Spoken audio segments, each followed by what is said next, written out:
In today's video, I'm going to teach you how to use Speechify for YouTube videos. To get started, open your browser and head over to the Speechify Studio dashboard. Once you're there, log into your account so you can access the main workspace. This is where you'll create and manage your voice projects for your YouTube content. After you're logged in, click on New Task. This will begin a fresh project and give you a clean space to turn your script into audio. From there, click on Paste Text. This option is useful if you already have your video script prepared and ready to go. Now paste your video script into the text blocks provided. Make sure everything is placed correctly and that your script is easy to read, because this will help you catch any issues before generating the voiceover. Once your text is in place, click Save File.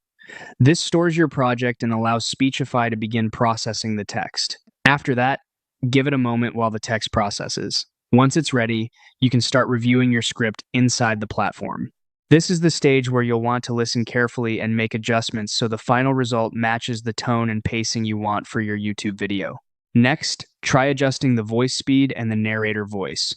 Slowing the voice down slightly can make it sound clearer, while a faster pace may work better for short, energetic content. You can also click on the profile icon to explore different voice options. There, you'll see a variety of narrator styles, including celebrity-style voices, depending on what's available in your account.